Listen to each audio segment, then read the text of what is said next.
వీక్షిస్తున్న మీ అందరికీ యేసుక్రీస్తు నామమున వందనములు. జీసస్ కేర్స్ మినిస్ట్రీస్ వారి యేసే నా ఆదరణ అను కార్యక్రమునకు స్వాగతము. ఇప్పుడు మా నాన్నగారు పాస్టర్ వై మోహన్ రావు గారు దైవ సందేశం అందించెదరు. ప్రభునందు దేవుని బిడ్డలరా, దేవుని యొక్క వాక్యాన్ని ప్రతి వారము శ్రద్ధతో వినుచున్నందుకు దేవుని తరఫున మీకు వందనాలు తెలియజేస్తూ ఉన్నాను.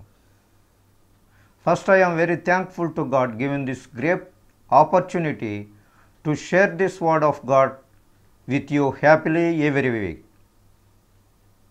దేవుడిచ్చినటువంటి ఈ సమయం కొరకు, ఈ తలాంతుల కొరకు, దేవుడు మీతో ఈ వాక్యాన్ని పంచుకోవడానికి ఇచ్చినటువంటి ఈ తరుణాన్ని బట్టి దేవునికి మొదటగా స్తుతులు స్తోత్రాలు చెల్లించుకుంటూ ఉంటున్నాం. దేవుని యొక్క వాక్యాన్ని చదువుకునే ముందు చిన్న ప్రార్థన చేసుకుందాం. అందరూ తలలు వంచి కండ్లు మూసుకొనవలసిందిగా కోరుతున్నాను. ప్రేమ కలిగిన మా యేసయ్య, కృప కలిగిన మా తండ్రి, మీ పరిశుద్ధమైన పాదములకు స్తుతులు స్తోత్రములు చెల్లించుకుంటున్నాం. ప్రభువా, నా తండ్రి, ఎంతో కాలంగా ఈ టీవీ కార్యక్రమం ద్వారా మీ ప్రియ బిడ్డలతో మీ వాక్యాన్ని పంచుకోవడానికి ఇచ్చినటువంటి సమయాన్ని బట్టి మీ స్తోత్రములు చెల్లించుకుంటున్నాం. మీరే మహిమ పొందుపరుచుకుంటున్నారు నాయన, మీకే స్తోత్రములు. మీరు ఘనపరచబడుచు ఉన్నారు నాయన, మీకే స్తుతులు స్తోత్రములు చెల్లించుకుంటున్నాం. నా ప్రభువా, ఈ టీవీ ముందు కూర్చొని మీ వాక్యాన్ని వినుచున్న మీ ప్రియ బిడ్డలతో మీరు ఉండండి, మీరు సహాయం చేయండి. మీ వాక్యాన్ని సాతానుడు ఎత్తుకొని పోకుండా నా నాయన మీ పరిశుద్ధాత్మ శక్తితో మీ వాక్యాన్ని వినగలిగినటువంటి కృపను మీ ప్రియ బిడ్డలకు దయచేయండి నాయన. నా ప్రభువా, వారి యొక్క అవసరతలు తీర్చండి, వ్యాధిగ్రస్తులను ముట్టండి, స్వస్థపరచండి నా ప్రభువా.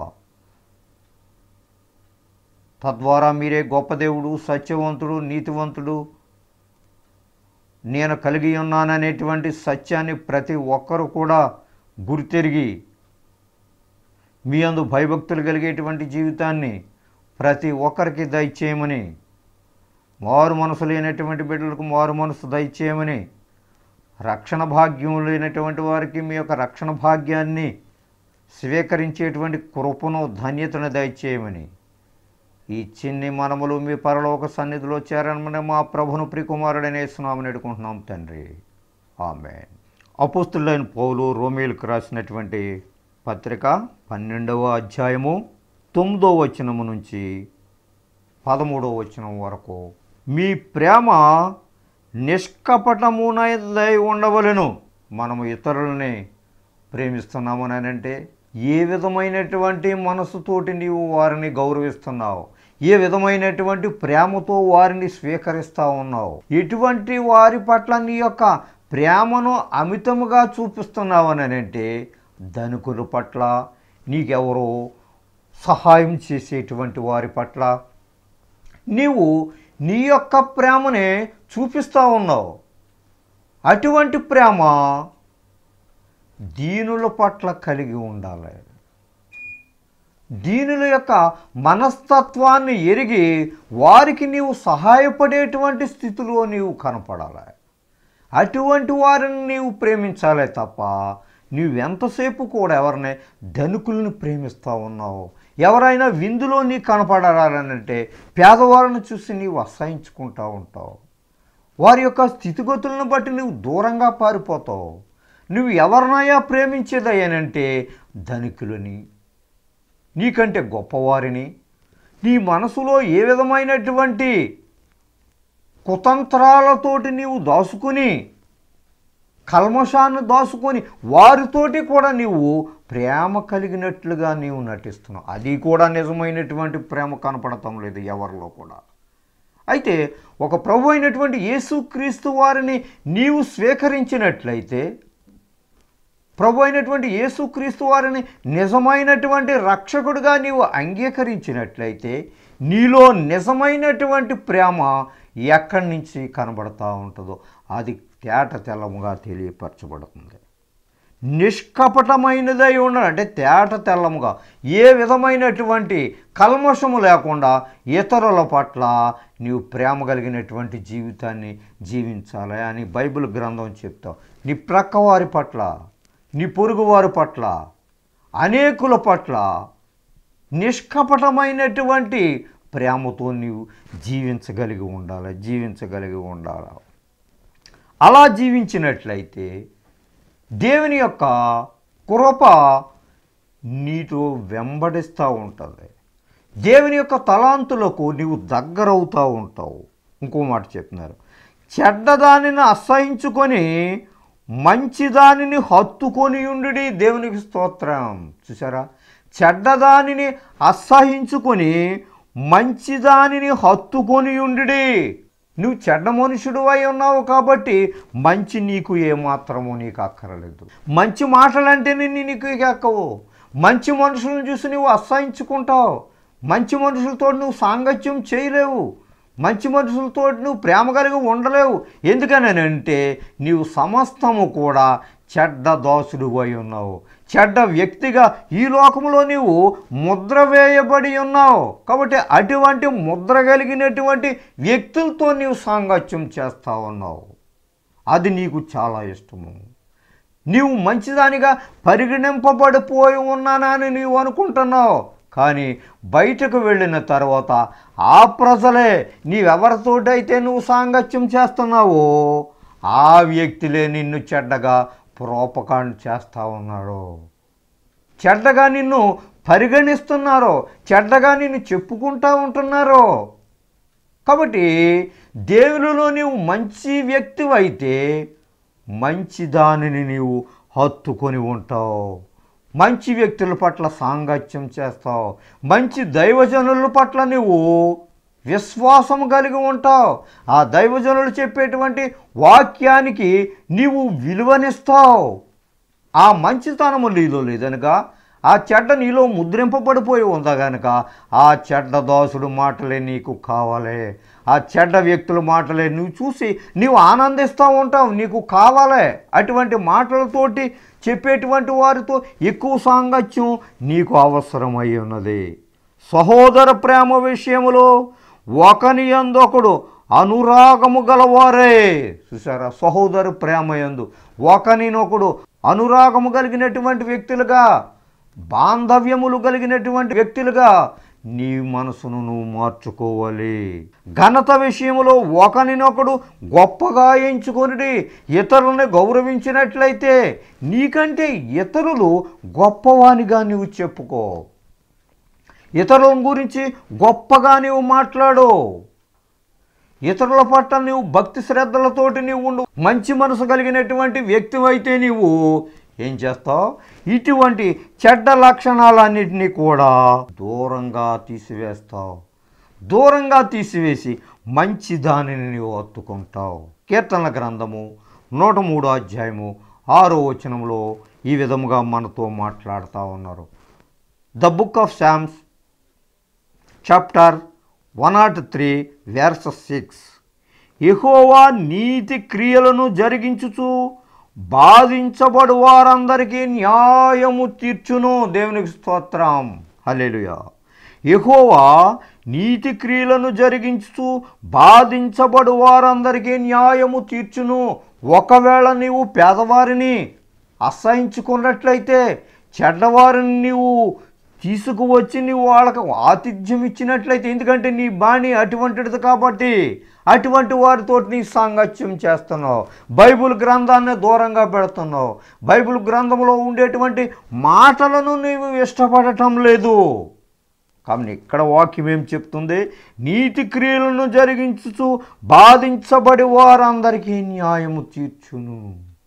ఒకవేళ నీవు అటువంటి వారిని నీవు అసహించుకున్నట్లయితే, అటువంటి వారికి ఎడల నీ యొక్క కాఠిన్యత చూపించినట్లయితే దేవుడు ఏం చేస్తున్నాడో, బాధించబడు వారందరికీ న్యాయము తీర్చును.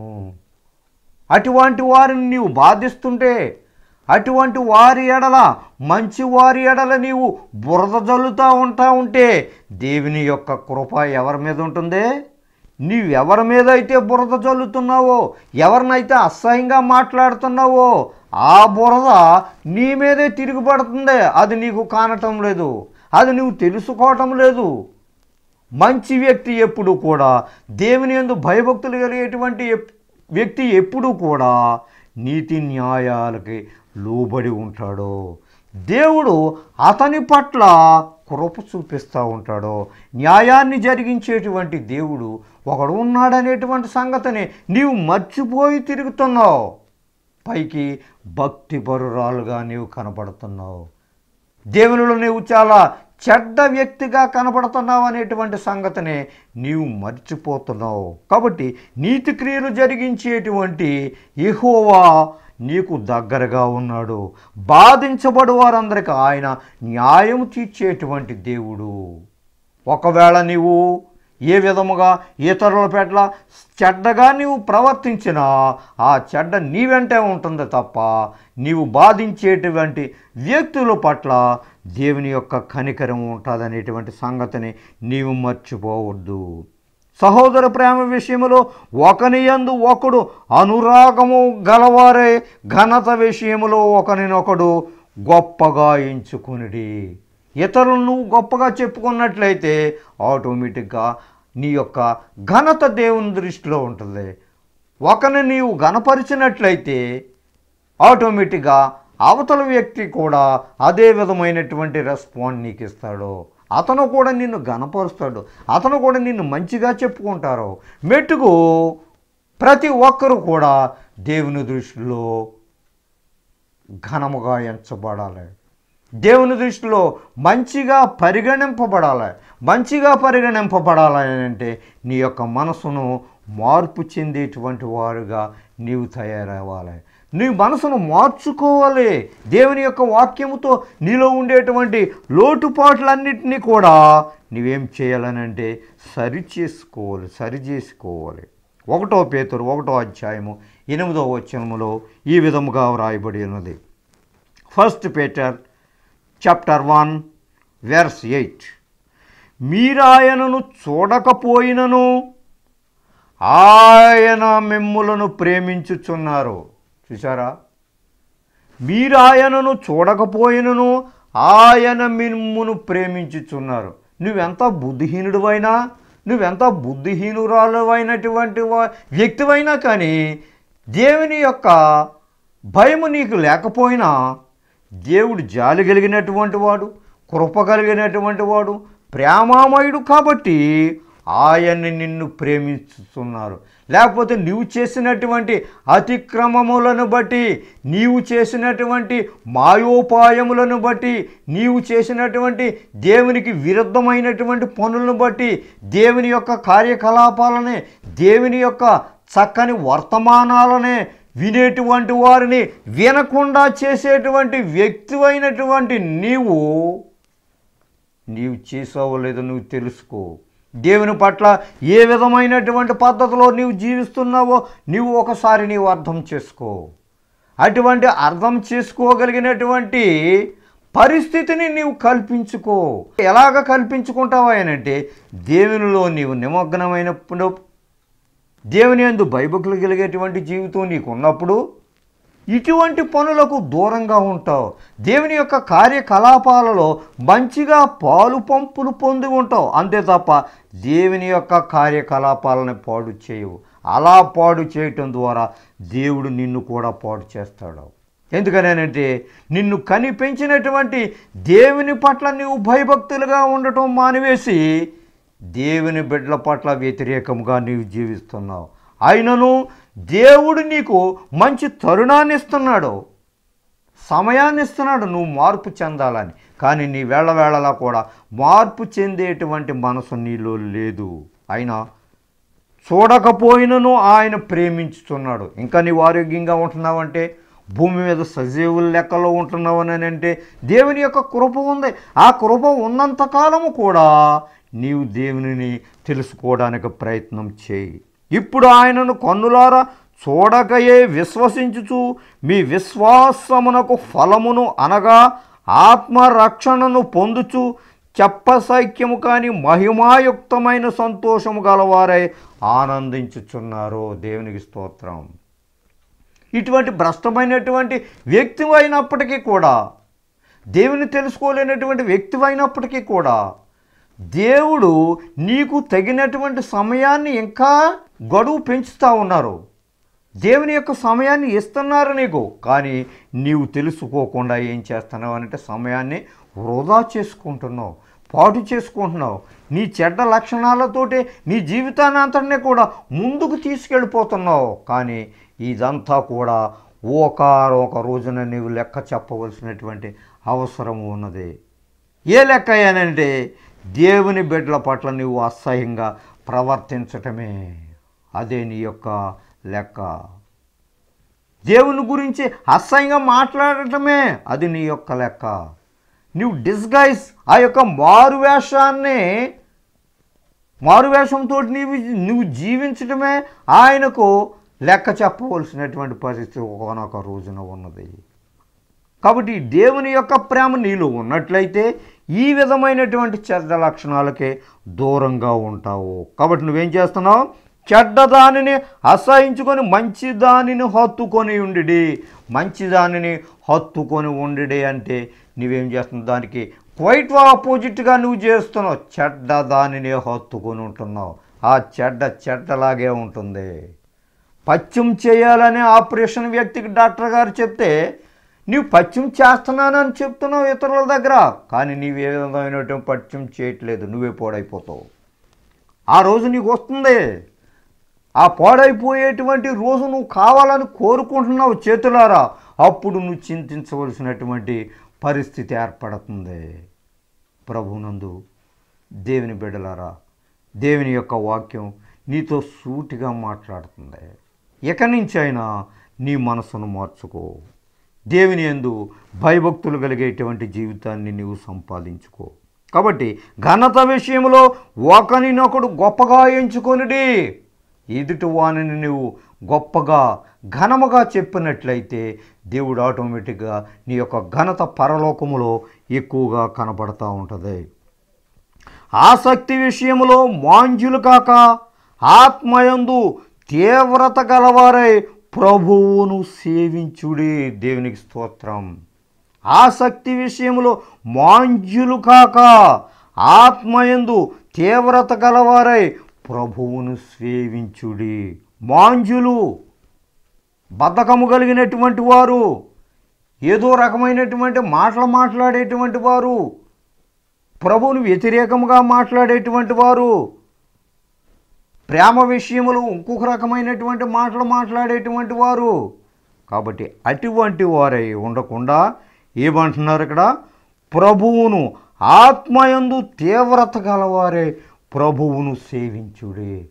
నీ మనసులో తీవ్రమైనటువంటి బాధ, తీవ్రమైనటువంటి ఆవేదన, ప్రభువుని ఇంకా నేను తెలుసుకోలేకపోయాను, ఎంతో కాలంగా ఎన్నో రకాలైనటువంటి ఉద్యోగ సభలకు వెళ్ళి రావటమే తప్ప ఏ విధమైనటువంటి ప్రయోజనము నాకు లేకపోయింది. ప్రయోజనము నీకెందుకు లేదు? దేవుని యొక్క వాక్యాన్ని నీవు నిండారుగా మనస్ఫూర్తిగా నీవు ఉంచుకొని దాని ప్రకారంగా జీవించినట్లయితే నీకు సక్రమమైనటువంటి పద్ధతిలో నీ జీవితాన్ని నడుపుకోగలిగినటువంటి సామర్థ్యత నీకు కనబడతా ఉంది. వినేటటువంటి వాక్యాన్ని ఆ మందిరం బయటకు వచ్చిన తర్వాత విడిచిపెట్టినట్లయితే నీకు ఏ విధమైనటువంటి ప్రయోజనము నీకు కనబడదు. కానీ నీవు అనుకుంటున్నావు అంతే, నేను మందిరానికి వెళ్ళాను, దేవునిలో గొప్పగా స్తుతించాను, ఈ వారమంతా నాకేం పర్వాలేదు అని నీవు అనుకుంటున్నావు అని అంతే. నీ ఆత్మని అలాగా తృప్తిపరుచుకుంటున్నావు. కానీ నీవు వెళ్ళేటువంటి భక్తి, నీ వెళ్ళేటువంటి ఆరాధన అంతా కూడా దేవుని దృష్టిలో శూన్యమై ఉన్నది. అంతే, నీ బ్రతుకంతా సున్నా. నువ్వెప్పుడు ఆ రకముగానే భూమి మీద ఆ పాము ఏ విధముగా అయితే ప్రాకుతూ మన్ను తింటా ఉన్నదో నీ పరిస్థితి కూడా అంతే. నీలో మార్పు లేనంత కాలము కూడా ఆ విధముగానే ఈ భూమి మీద ఆ ప్రాకే జంతువులా ఉంటుంది నీ పరిస్థితి. ఎప్పుడైతే నిజమైనటువంటి భక్తి, నిజమైనటువంటి మారు మనసు నీకు ఎప్పుడైతే కలుగుతుందో అప్పుడే నీ జీవితానికి సార్థకత ఏర్పడుతుంది. దేవుడు చెప్పేటువంటి మాటలు, నిరీక్షణ గలవారై సంతోషించుచు, శ్రమయందు ఓర్పు గలవారై, ప్రార్థనయందు పట్టుదల కలిగి ఉండుడి. ఏం ప్రార్థన చేస్తున్నావు నువ్వు? మందిరంలోకి వెళ్ళి నువ్వేం ప్రార్థన చేస్తున్నావు? దేవుని మందిరంలోకి వెళ్ళి నువ్వేం అడుగుతున్నావు? ఈ భ్రష్టమైనటువంటి మనసు నీలో ఉంచుకొని ఏదేదో అడుగుతున్నావు నువ్వు. ఈ కుట్ర కలిగినటువంటి మనసు నీలో ఉంచుకొని దేవుని ఏదేదో అడుగుతున్నావు. అసూయ స్వభావములు కలిగినటువంటి మనసు నీలో ఉంచుకుని దేవుణ్ణి ఏదేదో అడుగుతున్నావు. ఏదేదో అడిగితే దేవుడు ఈ తలాంతులను ఇవ్వటానికే నీకోసమే ఉన్నాడా? నువ్వు మార్పు చెందు అని దేవుని యొక్క వాక్యం చెప్తూ ఉంటుంటే మార్పు చెందకుండా నువ్వు ఏదేదో అడుగుతుంటే దేవుడు నీకేమి ఇవ్వటానికి ఆయన ఇష్టం లేదు. నిజమైనటువంటి మారు మనసు కావాలని ఆయన అడుగుతూ ఉన్నప్పుడు నువ్వు మారు మనసు చెందకుండా నీ ఇష్టానుసారమైనటువంటి కోరికలను కోరుకుంటే దేవుడు తీర్చడానికి ఆయన సిద్ధంగా ఉన్నాడా? ప్రతి విషయంలో కూడా నేమడుగుతున్నారంటే మారు మనసు పొందు. నీ మనసును మార్చుకో. మార్చుకోవడానికి నీ సమయాన్ని ఇస్తున్నారు. కీర్తనల గ్రంథము 138:7 ద బుక్ ఆఫ్ సామ్స్ 138:7. నేను ఆపదలలో చిక్కబడి ఉన్నను, నీవు నన్ను బ్రతికించెదవు. నా శత్రువుల కోపము నుండి నన్ను రక్షించుటకై నీవు నీ చేయి చాపెదవు, నీ కుడి చేయి నన్ను రక్షించును. ఇటువంటి వాగ్దానాలన్నీ కూడా నీవు మనసునే పెట్టుకోవటం లేదు. నువ్వు మారు మనసు పొందినటువంటి బిడ్డవైతే ఇటువంటి వాక్య భాగాలు చదివినప్పుడు నీ యొక్క హృదయం ఎంతో తేట తెల్లంగా కనపడుతుంది. ఆపదలో చిక్కబడి ఉన్న నీవు నన్ను బ్రతికించెదవు. దేవుని యొక్క వాగ్దానము, దేవుని యొక్క మాటలు క్షుణ్ణంగా వ్రాయబడి ఉన్నాయి. నువ్వు ఆపదలో ఉన్నప్పుడు నీవు ఎప్పుడైతే దేవునిలో భయభక్తులు కలిగేటువంటి జీవితాన్ని, ప్రేమ కలిగేటువంటి జీవితాన్ని నీకుందో, నీవే విధమైనటువంటి ఆపదలో పడినా దేవుడు నిన్ను రక్షిస్తాను, నిన్ను కరుణిస్తాను, నిన్ను రక్షించటానికి నా చెయ్యి నేను ఎల్లప్పుడూ కూడా చాపి ఉంచుతాను, నీ కుడి చేయి నన్ను రక్షించును. ఆయన కుడి చేత్తో మనల్ని పట్టుకొని మనల్ని సంరక్షించటానికి ఆయన సిద్ధంగా ఉన్నారు. ఆయన రక్షించటానికి సిద్ధంగా ఉన్నారు. ఎప్పుడయ్యానంటే నీవు దేవుని యొక్క ప్రేమ కలిగి ఉన్నప్పుడు, ఇతరుల పట్ల తగ్గింపు కలిగినటువంటి స్థితిలో ఉన్నప్పుడు, ఇతరుల పట్ల నీ యొక్క మాటలు తగ్గింపుగా కనపడినప్పుడు, తక్కువగా కనపడినప్పుడు, నీవు గొప్ప మాటలు చెప్పుకోకుండా దేవునిలో నీవు తగ్గింపు కలిగినటువంటి మాటలు కలిగి ఉన్నప్పుడు ఇవన్నీ కూడా నీకు అన్వయిస్తాయి. దేవుడు ఇవన్నీ కూడా నీకు దయచేస్తాననేటువంటి వాగ్దానము నీకు చెప్తా ఉన్నాడు. ఇటువంటి క్రియలు నీకు కావాలనంటే, ఆయన యొక్క కృపలు నీకు కావాలనంటే, ఆయన యొక్క ఆశీర్వాదాలు నీ కుటుంబంలో ఉండాలనంటే నీవేం చేయాలనంటే నీవు తగ్గింపు కలిగేటువంటి జీవితాన్ని అలవర్చుకో. దేవుని పట్ల భయభక్తులు కలిగేటువంటి జీవితాన్ని మొదటగా నువ్వు తెలుసుకో. ప్రేమ కలిగి ఉండటానికి నీవు ప్రయత్నం చేయి. అటువంటి దేవుని ప్రేమ నీవు సంపాదించుకో. అటువంటి కృప దేవుడు మనందరికీ దయచేయనుగాక. రోమేలకు రాసిన పత్రిక 12వ అధ్యాయము 3వ వచనం నుంచి 10వ వచనం వరకు ఇలా రాయబడి ఉన్నది. తన్ను తాను ఎంచుకొన తగిన దానికంటే ఎక్కువగా ఎంచుకొనక దేవుడు ఒక్కొక్కనికి విభజించి ఇచ్చిన విశ్వాస పరిమాణ ప్రకారము తాను స్వస్థబుద్ధి గలవాడొకటకై తగిన రీతిగా తన్ను ఎంచుకొనవలనని నాకు అనుగ్రహింపబడిన కృపను బట్టి మీలోనున్న ప్రతివానితోనూ చెప్పుచున్నాను. ఒక్క శరీరములో మనకు అనేక అవయవములుండినను ఈ అవయవములన్నింటికీ ఒక్కటే పని ఎలాగూ ఉండదో అలాగే అనేకులమైన మనము క్రీస్తులో ఒక్క శరీరముగా ఉండి ఒకనికొకరము ప్రత్యేకముగా అవయవములమై ఉన్నాము. మనకు అనుగ్రహింపబడిన కృప చొప్పున వేర్వేరు కృపావరములు కలిగిన వారమై ఉన్నాము గనుక ప్రవచన వరమైతే విశ్వాస పరిమాణము చొప్పున ప్రవచింతము, పరిచర్య అయితే పరిచర్యలోను, బోధించువాడైతే బోధించుటలోను, హెచ్చరించువాడైతే హెచ్చరించుటలోను పని కలిగి ఉందుము. పంచిపెట్టువాడు శుద్ధ మనసుతోనూ, పై విచారణ చేయువాడు జాగ్రత్తతోనూ, కరుణించువాడు సంతోషముతోనూ పని జరిగింపవలెను. మీ ప్రేమ నిష్కపటమైనదై ఉండవలెను. చెడ్డదానిని అసహించుకొని మంచిదానిని హత్తుకొని ఉండుడి. చిన్న ప్రార్థన చేసుకుందారు ప్రియులరా. అందరూ తలలు వంచి కండ్లు మూసుకోవలసిందిగా కోరుచున్నాను. ప్రేమ కలిగిన మా యేసయ్య, కృప కలిగిన మా తండ్రి, మీ పరిశుద్ధమైన పాదములకు స్తోత్రములు తండ్రి. అవును ప్రభా, ఈ భూమి మీద మేము అనేక రకాలైనటువంటి దురాత్మల మనసుతో జీవిస్తూ ఉన్నాము ప్రభా. మాలో ఏ విధమైనటువంటి మంచితనము లేదు నాయన. చెడ్డదానికే మేము విలువనిచ్చేటువంటి మనుషులుగా మేము ఉన్నాం. మీ వాక్యాన్ని వినుచున్నా మేము ఇక నుంచైనా చెడ్డ మాటలను విడిచిపెట్టి, చెడ్డ తలంపులను విడిచిపెట్టి మీ యొక్క మంచి మాటలు వినటానికే మీ యొక్క కృపా సహాయం దయచేయండి నాయన. మారు మనసు లేనటువంటి బిడ్డలకు మారు మనసును దయచేయండి. రక్షణ లేనటువంటి బిడ్డలకు మీ యొక్క రక్షణ భాగ్యాన్ని దయచేయండి నాయన. ప్రతి ఒక్కరు కూడా మీ వాక్యం ద్వారా మార్పు చెందటానికే మీ యొక్క కృపను దయచేయండి నాయన. కృప కలిగిన మా ప్రభువా, మిమ్మల్ని ఎక్కువగా తెలుసుకోవడానికే తగినటువంటి సమయాన్ని మీ ప్రియ బిడ్డలకు దయచేయండి. సమయం ఉండగానే నా ప్రభువా, మిమ్మల్ని ప్రేమించగలిగేటువంటి కృపను మీ ప్రియ బిడ్డలకు దయచేయండి నాయన. ఇదిగో నా ప్రభువా, కుటుంబంలో శాంతి సమాధానములు లేనటువంటి వారికి మీ యొక్క శాంతిని అనుగ్రహించండి నాయన. చిక్కు సమస్యలలో బాధపడుతూ ఉండేటువంటి వారికి నా ప్రభువా, చిక్కు సమస్యల నుంచి నా ప్రభువా పైకి లేవనెత్తగలిగినటువంటి కృపను దయచేయండి తండ్రి. ప్రతి వారు కూడా మీ వాక్యాన్ని తెలుసుకోవాలనేటువంటి ఆశ కల్పించండి నా ప్రభువా. మీ అందు భయభక్తులు కలిగేటువంటి జీవితాన్ని ప్రసాదించండి. వ్యాధిగ్రస్తులను ముట్టండి, స్వస్థపరచండి నాయన.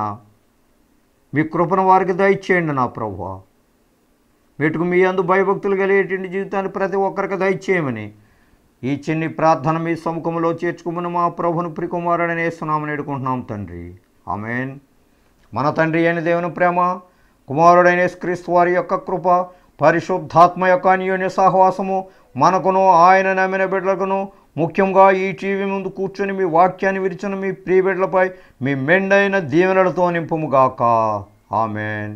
God bless you all. మీ అందరికీ నా వందనములు. దైవ సందేశం విని దీవెనలను పొందారని నమ్ముచున్నాము. సలహాలకు, సందేహాలకు, ప్రార్థనల కొరకు మమ్ములను తప్పక సంప్రదించండి. మా చిరునామా పాస్టర్ వై మోహన్ రావు గారు, Jesus cares ministries, Dommeru post 534351, Kovvur మండలం, west Godavari district, Andhra Pradesh, S India. మా phone number 9652128511. Our email address mohany7@yahoo.com. మా చిరునామా పాస్టర్ వై మోహన్ రావు గారు, Jesus cares ministries, Dommeru post 534351, Kovvur మండలం, పశ్చిమ గోదావరి జిల్లా, ఆంధ్రప్రదేశ్, ఎస్ ఇండియా. మా ఫోన్ నంబర్ 9652128511. మా ఈమెయిల్ అడ్రస్ mohany7@yahoo.com.